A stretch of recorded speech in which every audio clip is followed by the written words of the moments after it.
lagi ke channel kami, Redbus Channel, dalam acara Jajar Macang, Jaga Jarak Mari Berbincang. Pada kesempatan kali ini, pada pertemuan ketiga, kita akan membahas mengenai simalakama ekonomi dan pendidikan dalam menghadapi COVID-19. Kali ini saya ditemani oleh rekan saya, yaitu Mas Wahyu.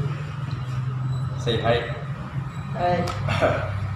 Mas Wahyu ini bekerja sebagai owner di pelaku ekonomi, yaitu Bakso Mantap, dan juga sebagai kerja di Polri Humas, terutama di Kapolsek Genteng, Banyuwangi.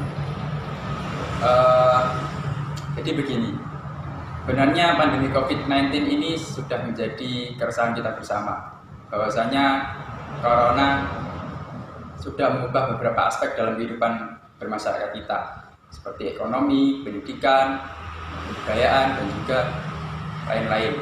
Sehingga kemudian dalam kedepannya ini kami akan membahas mengenai dua aspek tersebut, yaitu ekonomi dan pendidikan, secara santai, dan juga ada inti-inti pembahasan yang itu sifatnya insya Allah bermanfaat. Seperti itu.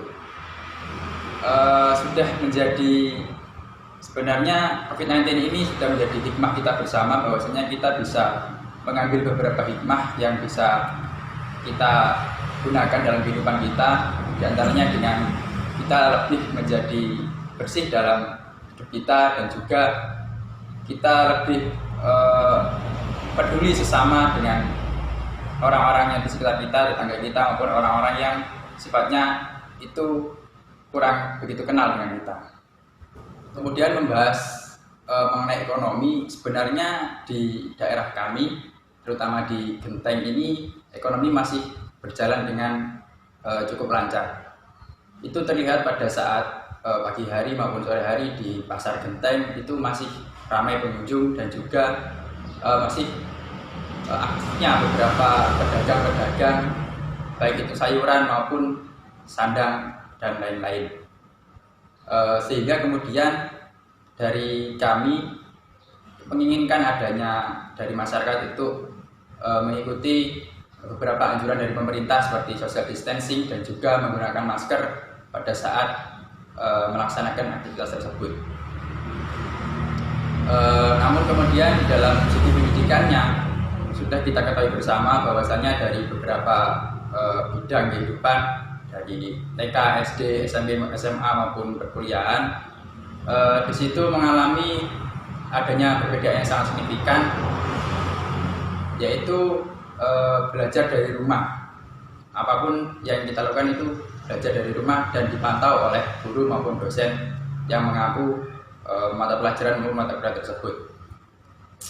Namun di sini pembahasan mengenai pendidikan dari rumah itu sebenarnya sudah banyak untuk dikaji oleh beberapa yang lain, sehingga di sini saya dan juga teman saya selaku Polri Humas akan melihat dari sisi aspek bagaimana pendidikan dari masyarakat mengenai pemahaman dari COVID-19 ini, dan juga tentang penyebaran informasi yang itu sifatnya justru dalam tanda kutip menakut-nakuti masyarakat, seperti itu.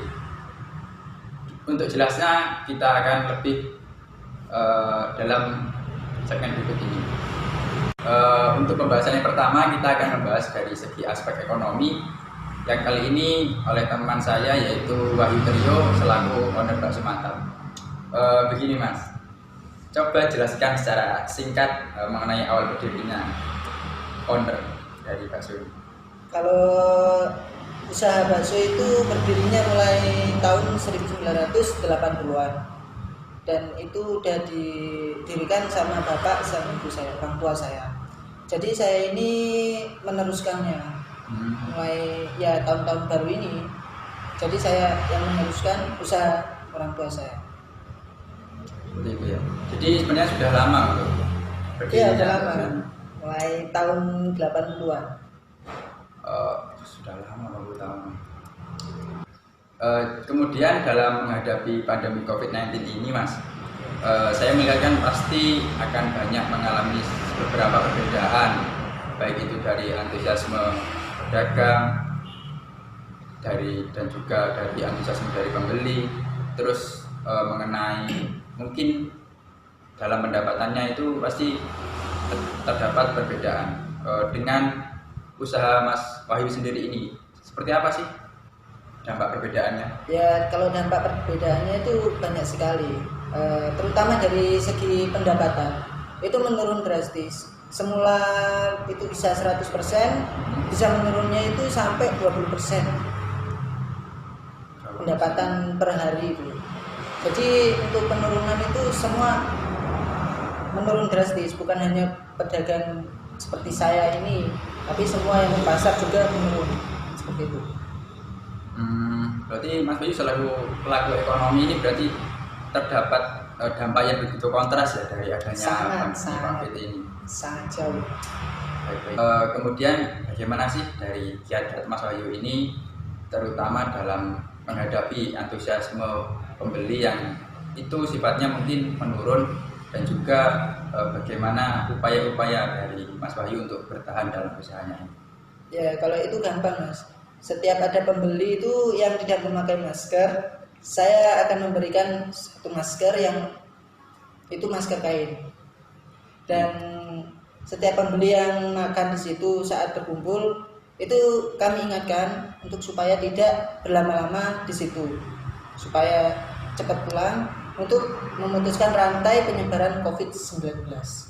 Oh, jadi penerapan social distancing itu tetap diberikan kepada masyarakat. Iya, tetap. Sehingga masyarakat ya paham apapun yang dia. Informasi-informasi itu tetap kami berikan, edukasi masyarakat, apalagi saya selaku bekerja di kepolisian di kehumasan. Mungkin itu saja pembahasan sedikit mengenai dampak COVID-19 ini terhadap aspek ekonomi, sehingga nantinya diharapkan kepada masyarakat untuk tetap menerapkan beberapa apa yang sudah dianjurkan oleh pemerintah. Karena apapun yang terjadi, roda perekonomian Indonesia juga harus tetap berjalan, terutama melalui UMKM-UMKM yang sudah ada di masyarakat. Dan juga tidak dapat kita pungkiri bahwasanya setiap orang setiap hari juga pasti memerlukan adanya pendapatan untuk kelangsungan hidupnya, sehingga kita tidak bisa memberhentikan maupun menolak orang untuk melakukan mencari nafkah seperti itu. Kemudian dilanjutkan ke yang aspek pendidikan. Di sini lebih menekankan pada aktor Mas Wahyu sebagai Polri Humas, yang dimana Polri Humas ini diposisikan sangat dekat dengan masyarakat, sehingga nantinya masyarakat diberikan adanya edukasi terutama pada saat pandemi COVID-19 ini, sehingga masyarakat lebih memahami apa yang akan mereka pikirkan dan juga akan mereka lakukan dalam kesehariannya, seperti itu. Mungkin dari yang pertama, bagaimana sih Mas pola-pola dari Polri Humas terutama dalam memberikan edukasi kepada masyarakat? Jadi gini, kalau kita itu memberi edukasi ke masyarakat itu pertama dengan cara berkeliling, berkeliling siaran di jalan raya, jalan perkampungan, dan berdialog langsung dengan masyarakat atau warga di sekitar situ. Dan kita itu bekerja sama dengan 3 pilar, antara kecamatan, Koramil, dan kesehatan, puskesmas di situ. Ya, jadi kita itu sharing-sharing pada masyarakat gitu, Mas.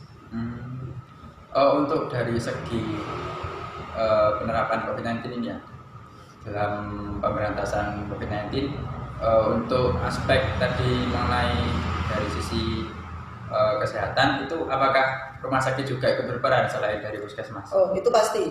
Rumah sakit itu ikut berperan mengedukasi juga ke masyarakat bahwa COVID-19 ini sangat berbahaya. Dan bagaimana cara mencegahnya, masyarakat diberitahu. Ya, intinya kita saling sharing-sharing itu bersama masyarakat. Untuk ini Mas, dalam pembahasan pasti kan ada omongan-omongan yang tersebar di masyarakat. Ya. Omongan-omongan itu baik ya nggak tahu ya itu informasi benar atau tidak, kemudian kebenarannya itu juga masih dipertanyakan. Itu sifatnya dalam masyarakat awam, terutama masyarakat-masyarakat yang akses pendidikannya itu sulit, itu sangat menakuti mereka. Dalam artian diperlukan adanya pelurusan informasi yang sudah tersebar di masyarakat. Kemudian dari Humas Polri ini kan posisinya sangat dekat dengan masyarakat ya Mas, sehingga kemudian dalam penyebaran informasinya di situ Humas Polri istilahnya menjadi garda terdepan dalam upaya-upaya pelurusan informasi.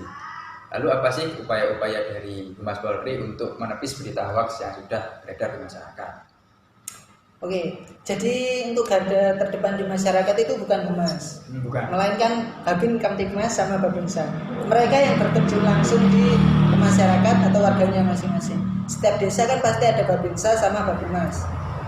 Jadi yang terjun ke masyarakat langsung itu adalah Babinsa sama Babinmas. Itu garda terdepannya masyarakat untuk menepis berita bohong atau hoax yang beredar di kalangan masyarakat. Nah, untuk kehumasan itu Humas Polri itu menepis berita-berita yang ada di media sosial, khususnya berita yang seperti kemarin beredarnya tentang meninggalnya karena corona di Banyuwangi. Ini ada corona beberapa itu bagi mereka itu adalah berita yang sangat fix gitu. Tapi saat kita lihat di sumbernya itu tidak memungkinkan bahwa berita itu adalah benar. Jadi kehumasan itu adalah yang di media sosial. Jadi nanti koordinasinya antara Humas Polri dan juga Babinsa dan Kamtibmas itu tadi hubungannya sangat koordinatif ya? Ya, kalau itu hubungannya sangat dekat.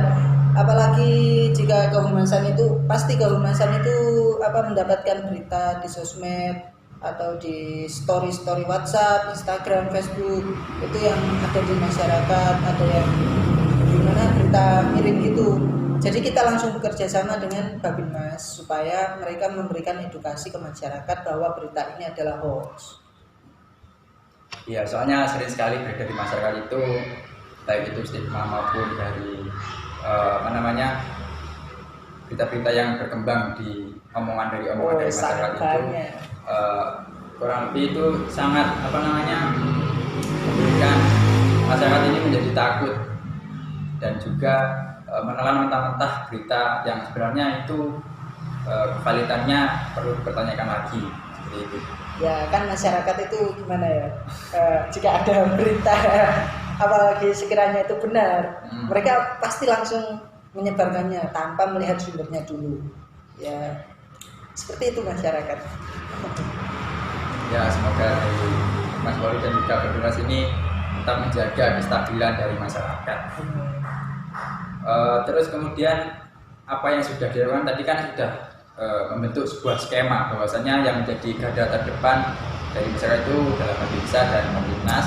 Kemudian dalam sisi yang dari media sosialnya itu dari Mas Polri. Itu seberapa efektif sih Mas upaya yang dilakukan seperti itu? Ya kalau tentang keefektifan itu kami tidak bisa menilai. Itu karena masyarakatnya langsung. Jadi masyarakat itu kan kebanyakan setelah diluruskan atau diberi berita-berita gini, pasti kemudian hari pasti akan mengulanginya lagi tanpa melihat sumbernya yang jelas itu tadi terlebih dahulu. Ya itu kita kembalikan ke masyarakat. Jadi kita itu tugasnya mengingatkan, terus meluruskan, sama memberitahu itu tadi. Sebenarnya virus corona ini perlu untuk diperhatikan lebih mendalam sehingga masyarakat jangan mengabaikan begitu saja untuk tetap melakukan social distancing, cuci tangan yang bersih dan juga pola hidup sehat seperti berolahraga dan lain-lainnya sehingga nantinya penyebaran virus corona ini dapat kita putus. Sebenarnya virus corona ini diperlukan perhatian yang cukup mendalam sehingga masyarakat tidak mengabaikan begitu saja pesan dari pemerintah dan juga pihak dari kesehatan. Kemudian masyarakat juga perlu melihat adanya informasi yang itu sifatnya menyenangkan seperti tren dari pasien corona yang terus menunjukkan angka yang meningkat sehingga banyak sekali sekarang ini pasien-pasien corona yang berhasil mematikan virus corona tersebut dan dinyatakan sembuh seperti itu. Mungkin ada tambahan? Ya, kalau tambahan dari saya, himbauan itu supaya masyarakat tetap berada di rumah atau stay at home dan tetap mengindahkan pesan pemerintah supaya menjaga jarak setiap keluar, supaya memakai masker dan selalu cuci tangan. Itu aja. Baik, terima kasih. Oke. Mungkin itu saja dari video konten pada hari ini. Semoga bermanfaat. Apabila banyak kesalahan dari kami, mohon dimaafkan.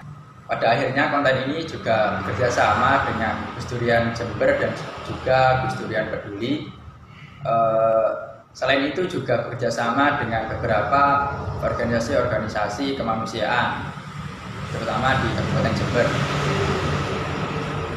Sehingga kami juga membuka open donasi yang sudah kami sebutkan nanti di bio dan juga bisa cek dari Instagram kami di Gus Durian Jember maupun di Redbus. Seperti itu. Mungkin itu saja dari kami. Assalamualaikum warahmatullahi wabarakatuh.